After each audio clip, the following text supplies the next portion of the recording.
45 years ago, we were on our way to Baton Rouge, Louisiana, and we ran out of fuel over Mississippi and crashed. When Lynyrd Skynyrd's plane fell from the sky, Artimus Pyle crawled through fire to survive. But decades later, the real shock wasn't the crash, it was what he did next. This is the story they tried to bury.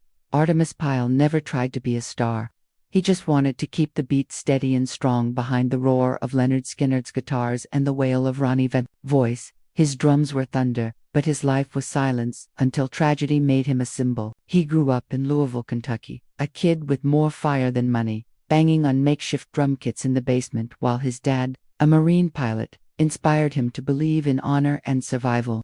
By the time Artimus joined Skynyrd in the mid-70s, the band was already writing its name into rock history. Freebird wasn't just a song, it was an anthem for every rebellious kid who wanted to taste the sky. And Artimus, with his untamed hair and steady arms, kept that song alive every night on tour, pounding the skins like he was born with drumsticks instead of bones. But everything changed on October 20th, 1977. It should have been just another ride. They've done it 1,000 times. The band's Convy CV-240 took off from Greenville, South Carolina, headed for Baton Rouge. What happened next turned into one of rock's darkest moments. The plane sputtered, fuel tanks empty, and fell from the sky like a wounded bird. When the wreckage slammed into the Mississippi woods, 6 people died, including Ronnie Van Zant and Steve Gaines. Artimus survived, but survival didn't mean safety. He crawled from the wreckage, broken ribs, grinding with every breath, bleeding, delirious, stumbling barefoot through thorns and darkness to find help.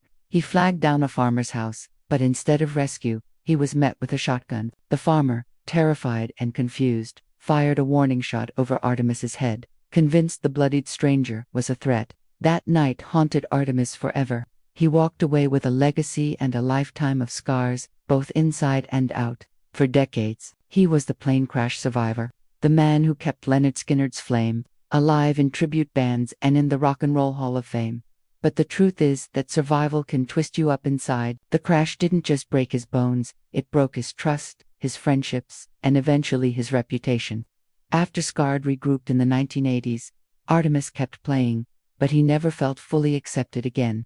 Legal battles with the remaining members, bitter disputes over royalties and accusations that he was exploiting the band's tragedy, drove deep wedges between him and the rest of Skynyrd's legacy machine. Then, decades later, something darker emerged. In the early 1990s, allegations of sexual misconduct rocked Artimus' name. Arrested, charged, headlines screaming that the plane crash hero was now a suspect of something unimaginable. He maintained his innocence from day one, claiming it was a smear campaign to keep him away from the Skynyrd brand, but the damage was done. Fans who'd seen him as the scrappy survivor didn't know what to believe. Some stood by him, pointing to the lack of hard evidence, the conflicting statements, the fact that Artimus had always been outspoken against the way the Skynyrd business was run. Others walked away, not wanting to wrestle with the idea that the man who survived that night in 1977 might have become something darker. The legal battles dragged on for years. In 1993, he pleaded guilty to lesser charges. But even then, he claimed it was just to make it stop, to avoid bankruptcy and protect his family. He never served hard time, but the stain never washed away either. Artimus tried to rebuild, forming the Artimus Pyle Band and performing the Skynyrd hits he helped make immortal. He told his side of the story again and again, that he was railroaded, that the real criminals were the ones who controlled Skynyrd's name and money while claiming to honor the dead.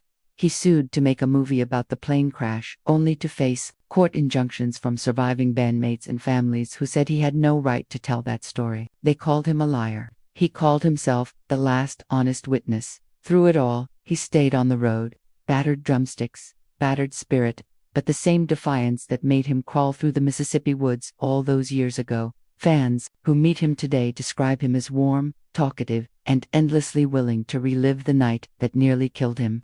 He signs autographs, smiles for photos, but you can see the toll in his eyes, a thousand-day stare that never quite fades. The look of a man who carries ghosts, and those ghosts don't just haunt him, they divide his legacy.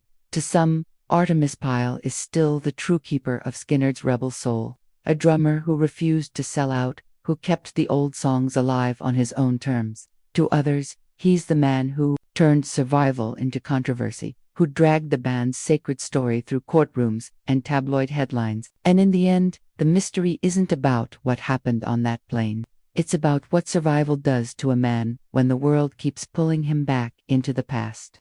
Artimus Pyle didn't die in that swamp, but a part of him did. The kid who just wanted to play drums behind a band of brothers became the man alone on stage, pounding out the same songs while the people he loved the most vanished one by one. He says he dreams about Ronnie Van Zant.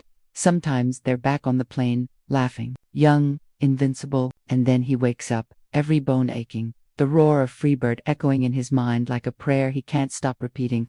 The truth is the Artimus Pyle mystery is no mystery at all.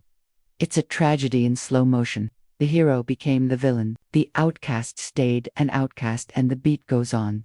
One snare hit after another until the last note fades, and the final secret, whatever it is, dies with him. Subscribe to Hollywood Untold for more emotional stories behind music legends and the feuds that shaped rock history. Tap the bell to never miss a beat.